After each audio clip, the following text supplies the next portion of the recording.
I am finished. Brownie wants to expose me. God, what can we go do now? My people, I don't come back to finish that Brownie and Pinky story. Please don't forget to subscribe to Tales by MSK. The sun had barely risen when Brownie's team began their journey. A dusty white jeep sped along the rough road heading toward Kwarin village. Inside the vehicle were Brownie's assistant, Chinedu, a cameraman named Tunde, and a quiet young volunteer called Sadiq. Chinedu looked at his phone again. Pinky's donation campaign was still trending. Boss was right, he muttered. Tunde sighed. People have already donated over 12 million naira. Sadiq shook his head. If this story is fake, it will be very bad. The jeep bounced violently as they entered a narrow dirt road. After another 30 minutes, they finally saw it. A small signboard stood beside the road. Welcome to Kwarin village. Chinedu smiled slightly. Let's see the suffering village Pinky was talking about. As they drove into the village, children ran beside the car laughing. Women carried buckets on their heads. Goats wandered lazily across the road. But something immediately caught their attention. A group of women stood around a new shining borehole, pumping clean water into buckets. Clear water splashed into containers. Children drank happily. Chinedu frowned. Stop the car. The jeep halted. They all stepped out slowly. Tunde whispered, Isn't this a borehole? Chinedu nodded slowly. Yes. Sadiq looked around, and that one too. Across the road stood another borehole. And then, farther ahead, a third. The three men looked at each other in disbelief. Chinedu pulled out his phone. Record everything. The cameraman started filming. A woman noticed them and smiled warmly. You people are visitors? Chinedu nodded. Yes, madam. We came to check something. He pointed at the borehole. Who built this? The woman laughed proudly. That man on the internet. Chinedu smiled slightly. Yes, that is our boss. The woman clapped her hands happily. Ah, that man is a blessing. More villagers gathered around them. An elderly man stepped forward. That young man helped us 3 years ago. Before then, we used to drink from the river. Chinedu asked carefully, Do you still drink from the river? The villagers looked confused. River? Yes. They all laughed. No, why would we do that? Chinedu took out his phone and showed them Pinky's video. In the video, the crying child stood beside the muddy pond. This video says your village has no water. The crowd suddenly became quiet. The old man leaned closer to the screen. His face slowly changed. That picture, he frowned, that is not from this year. A young boy suddenly spoke. That pond is near the farm area. The villagers murmured, Yes, that dried long ago. That video is old. Chinedu felt his stomach tighten. So someone used an old video to collect money. Sadiq whispered, This is very serious. Meanwhile, in Lagos, Pinky was relaxing on her pink sofa, scrolling through her donations page. The amount had reached 15 million naira. She smiled proudly. See money. Neke looked nervous. Amina, maybe we should actually drill a borehole later so nobody will complain. Pinky waved her hand dismissively. We will think about it later. Just then, Pinky's phone vibrated. A message appeared from an unknown number. She opened it lazily. But the moment she read it, her smile disappeared. The message contained only one sentence. I have visited Kwarin village. Then another message came. And I know you are lying. Pinky's heart started beating fast. Then the final message appeared. Brownie. The phone almost slipped from her hand. Neke grabbed her arm. Amina, what happened? Pinky swallowed slowly. He knows. Meanwhile, somewhere else, journalist Zainab Lawal stared at her computer screen in shock. She had finally confirmed something disturbing. The photo Pinky used in her campaign was taken from an old news article from 2019. Zainab leaned back slowly. This story is bigger than I thought. She grabbed her phone and whispered to herself, time to expose the truth. And far away in Enugu, Brownie watched the new videos his team had just sent from the village. He folded his arms quietly. Then he said one sentence: prepare the live broadcast, because very soon the whole country would hear the truth. The living room was silent. Just a few minutes ago, Pinky and Neke were laughing and celebrating. Now the air felt heavy. Pinky stared at her phone again, reading Brownie's message over and over. I have visited Kwaring Gwari village. Her hands began to shake. Neke grabbed her arm. Amina, what exactly did he say? Pinky swallowed. He said he has been to the village. Neke's eyes widened. To the village? Yes. And he said we are lying. The room went quiet. Very quiet. Then Neke stood up suddenly. I told you this thing was dangerous. Pinky snapped back angrily. Calm down. How should I calm down? Neke shouted. If this thing explodes, we can go to prison. Pinky began pacing around the room. No. We just need to control the story. How? Pinky stopped walking. Then suddenly, she smiled slowly. I have an idea. Within an hour, Pinky went live on her social media page. Her followers quickly joined. Thousands, then tens of thousands. Soon more than 100,000 people were watching. Pinky appeared on the screen looking emotional. My pink nation.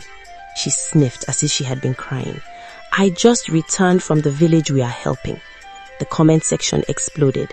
Queen Pinky, you are doing God's work. God bless you. Pinky continued dramatically. Some people are spreading lies that the village already has water. She shook her head sadly. But those boreholes are broken. Neke, watching from the side, whispered nervously. Are you sure about this? Pinky ignored her. She looked directly into the camera. But don't worry, with your support, we will fix everything. The viewers flooded the comment section with heart emojis. Pinky, we trust you. Ignore haters. We are donating more. The donation number started rising again. 17 million, 18 million. Pinky smiled secretly. See, nobody believes him. But she didn't know something very important. Someone else was also watching the live stream and recording every second. In her small office in Kaduna, journalist Zainab Lawal leaned closer to her laptop. She replayed Pinky's live video carefully. Broken boreholes, she muttered. She clicked another video. The footage Brownie's team had posted privately that morning. It showed villagers happily pumping clean water from 3 working boreholes. Zainab shook her head slowly. So she lied again. She opened a new document and began typing. The Pink Charity Scandal. Her fingers moved quickly across the keyboard. Evidence, screenshots, old photos, bank account records, every piece of information she could find. This story was becoming bigger than she imagined. Then her phone rang. She picked it up. A calm male voice spoke. Miss Zainab. Yes, this is Brownie. I think we are investigating the same person. Meanwhile, back in Enugu, Brownie watched Pinky's live video calmly. Chinedu looked angry. Did you hear what she said? Yes. She's still lying.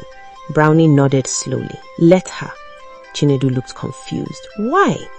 Brownie leaned forward. Because the more she lies, he closed his laptop slowly, the harder she will fall. Then he turned to his assistant. Set the time. For what? Brownie's eyes became serious. For the live broadcast. Elsewhere, trouble is coming. Later that night, Pinky finally relaxed. The donations had reached 20 million naira.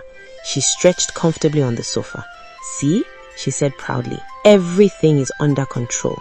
Neke forced a weak smile. I hope so. Just then, Pinky's phone vibrated. A new notification appeared. She opened it lazily. But the moment she read it, her heart dropped. It was Brownie's official page.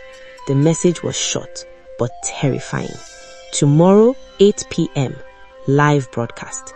Evidence of a major charity scam will be revealed. Below the message, more than 200,000 people had already shared it.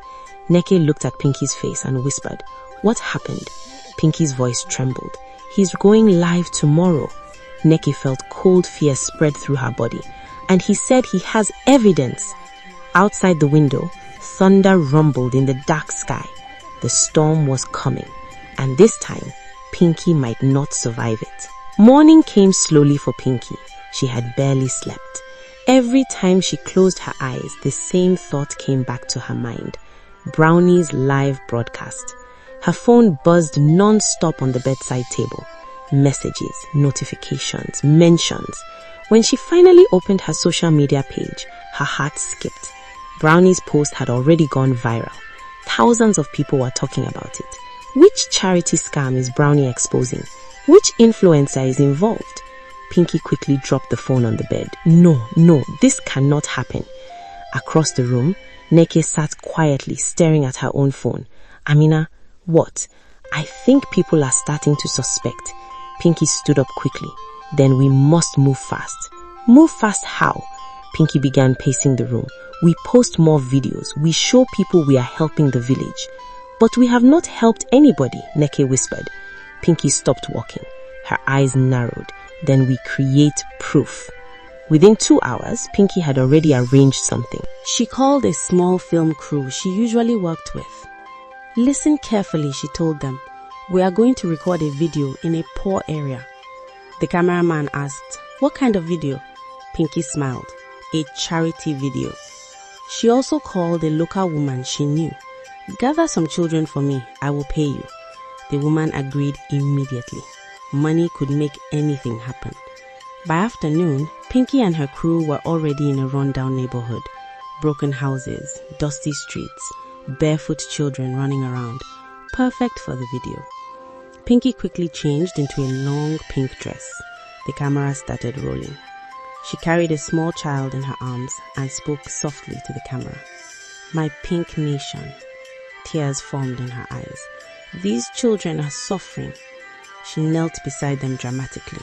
But thanks to your donations, we are already beginning work. The cameraman whispered quietly, but madam, we have not started anything. Pinky glared at him. Just record. Meanwhile, Brownie prepares. Back in Enugu, Brownie sat inside his studio. Cameras were being arranged. Lights were tested.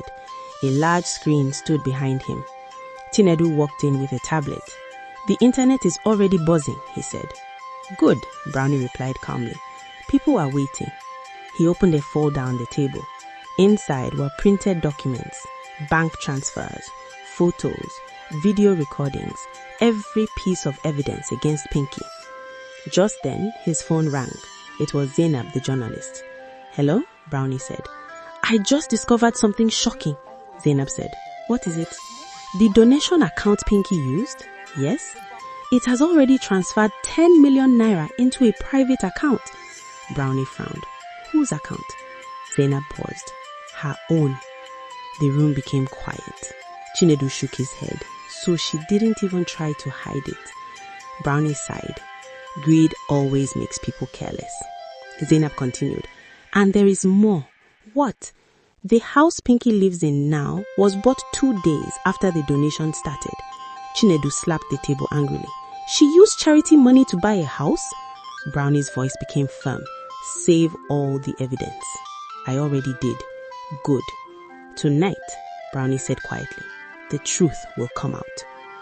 Meanwhile, a secret decision. Back in Pinky's apartment, Nkeka sat alone in the kitchen. Her mind was racing. Her phone screen showed Brownie's announcement again. 8 p.m. live broadcast. She felt fear growing inside her chest. This thing is getting too big, she whispered. Her phone vibrated. A new message appeared. Unknown number. She opened it slowly. If you want to save yourself, tell the truth before tonight. Below the message was another line. I know you are not the one who started this. Nkeka's hands began to tremble. Someone knew. Someone was watching them closely. And for the first time, Nkeka began to think about something dangerous. Betraying Pinky. Meanwhile, the internet waits. Across Nigeria, people were already talking about the coming broadcast. Influencers, bloggers, news pages. Everyone was curious. What scam is Brownie exposing? Which influencer is involved? By evening, the hashtag #CharityScam had started trending. But Pinky tried to ignore everything. She sat on the sofa, confident again. Relax, she told Nkeka. He cannot prove anything. Nkeka forced a weak smile. But deep inside, she knew something Pinky didn't. Brownie wasn't the only one with evidence anymore. And when 8 p.m. finally arrived, someone close to Pinky might destroy everything. By 8:59 p.m., the internet was restless. Phones glowed in dark rooms. People sat on their beds, in buses, in restaurants, everyone refreshing the same page, waiting. The notification finally appeared. Brownie is live. Within seconds, the viewer count began to explode. 10,000, 50,000, 200,000. It kept climbing like wildfire. In her apartment, Pinky sat frozen on the sofa. Nkeka held her phone tightly. Amina, people are joining too fast. Pinky swallowed. Just watch. But inside, her heart was pounding so loudly she could almost hear it. The broadcast began.